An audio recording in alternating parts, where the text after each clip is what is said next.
Wakey wakey.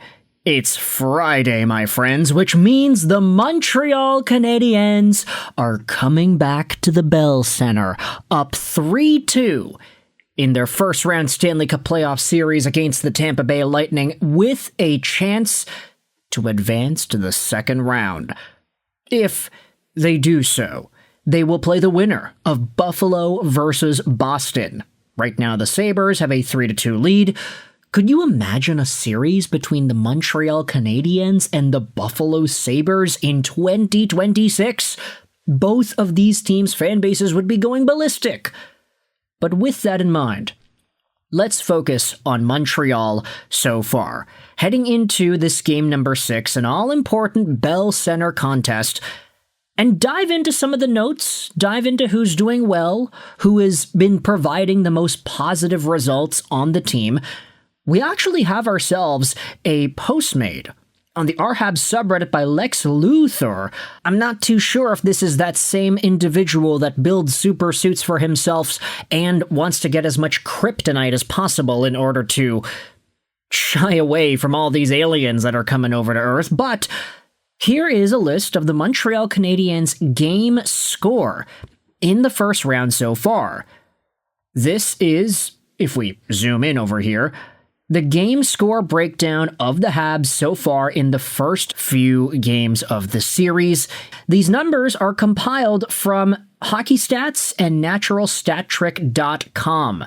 So all of these things are being highlighted here. Points, scoring chances, penalties drawn, on-ice 5v5 expected goals and goals, play driving ability, defensive stability. Thank you, of course, to Dom Lucician for the model.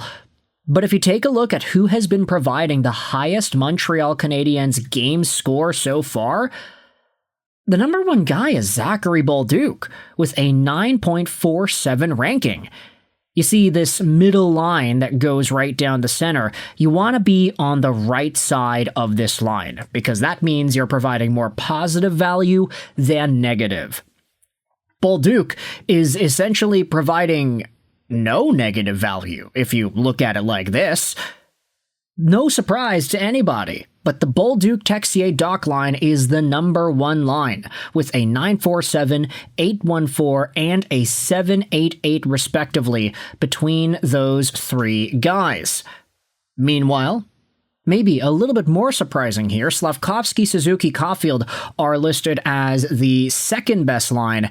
They do have also some pretty positive value on this chart. But you could also see that the Canadiens' top line de facto has a lot of negative value as well. That kind of muted dark grayish blue color represents on-ice 5v5 expected goals and goals over league/team average, and all of these guys have it in the negative right here. So that is quite the intriguing metric, the fact that Slav, Suzuki, and Caulfield haven't had the most positive results possible. Even though they do have the points to back it up, you can still say that these guys have more to show for, and that they haven't necessarily been playing their best throughout the course of this first round series. They gotta wake up at some point, don't they? At the same time, you could also say that Tampa, it's like, of course, they're going to focus on Slavkovsky, Suzuki, and Caulfield because they're the best players in the Montreal Canadiens, forward speaking, so it opens the door for less defensive acumen being assigned to the Bolduc-Texier-Doc line, which allows them to go out there and do their thing. The next most valuable forwards include Anderson, Deneau, Evans, Demidov, Gallagher, Newhook, and Kapanen. Kapanen has been pretty neutral, really. I mean, there's a line right down the middle there, but Kapanen is pretty there's just not really a lot going on here with him on the ice. Gallagher has a lot of positive value and almost no negative value, but then again, Gallagher hasn't played as much as the rest of these guys have played. And this graph, of course, encapsulates everything from the first 5 games of the series. Either way, we have ourselves the defensive metrics as well. Who would have known that Costco employee Arbor Xhekaj is technically the best Montreal Canadiens defenseman right now? Yes, it's true, Lane Hutson has a higher offensive metric compared to Xhekaj, but when you just look at the regular number, Xhekaj's at a 7.36, Hudson's at a 6.90. Hudson has a little bit of negative on-ice 5v5 expected goals over league team average, and that's why his number is brought down a little bit. Meanwhile, Arber Xhekaj, his only negative is that little red color right there. It's blocks and penalties taken. Yeah, I can understand that, realistically speaking. But seeing him actually at the end of the road with the highest defensive score, that's a pretty good sign. You take a look at some of these other dudes. Strubal's at a 6.07. He has technically been playing well when you look at it analytically, even though it might seem like nothing's really happening when he's out there. Matheson and Carrier are two guys that have been tasked with some pretty big minutes. Caden Goalie also has been having a pretty difficult time staying afloat. When you look at the analytical point of view, he's at a 1.62 game score. And Jakub Dobeš is at a 0.57. I'm not too sure if that's good or bad. I mean, he's the winning goaltender so far in this series. He's got more wins than he has losses, so I guess that's all you really need to look at. Who cares about the game score for a goalie, right? There's only one of them playing at a time. But with that said, there were some comments made by Caden Goalie about that same Jakub Dobeš in the playoffs. He said that the guy's been great. I don't think anyone is shocked. He's a confident guy. He likes these moments, and he lives for this.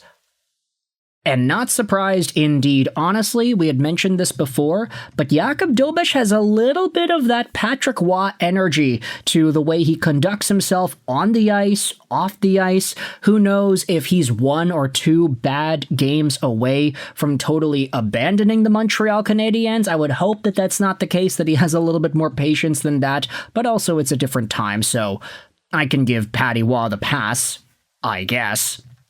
But either way, Jakub Dobeš has been very good so far throughout the course of this series. If you just take a look at the isolated numbers here, he's got a .903 save percentage and a .249 goals against. Both of these numbers are better than his regular season numbers holistically. He is technically out-dueling Andrei Vasilevskiy, which is not the most easy thing to do. If you head over to NHL goaltending stats in the playoffs in its entirety, you can see that, obviously, Freddie Andersen in Carolina has been doing amazingly well, considering the fact that they swept Ottawa. And then you have Alex Lyon, Scott Wedgwood, Artur Shilovs was amazing. That's awesome. And then Jakub Dobeš is right there, middle of the pack. Andrei Vasilevskiy, .880 save percentage goaltender. That's not great, but then again, Montreal's converting on a lot of chances. Take a look at this, too. Posted by Kozed on the Habs subreddit. I thought this was interesting to look at. The Habs have played 98% of their first round without $24.7 million worth of their players. That's funny. There's a small recurring narrative in the Tampa Bay community that they're not doing well because they're playing without Hedman and Holmberg, and that missing $9.5 million worth of players is hard to overcome. Meanwhile, the Habs are missing Dobson, Laine, and Gallagher, which amount to about $24.7 million worth of players, and they have collectively played a total of 648 of total ice time in the series so far.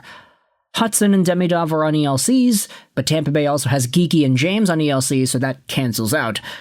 The cap usage excuses don't really fly here. I love the accountability being put out there on this Reddit post. It's like, oh yeah, Tampa Bay fans are upset because, oh, we don't have Hedman. That's why we're doing poorly. It's like, yeah, well, the Canadiens don't have Dobson. And they got $8.7 million tied up into Patrick Laine. That guy's not playing. So, with that said, you can let me know your thoughts in the comments section below. How do you feel about the Montreal Canadiens game score breakdown? The fact that Bolduc and Xhekaj are two of the best players on the Canadiens analytically from the first 5 games. How are you feeling heading into game number 6? And what are your thoughts on the future of this organization over the next few days? Thoughts in the comments section below. I hope you enjoyed this video. And bye.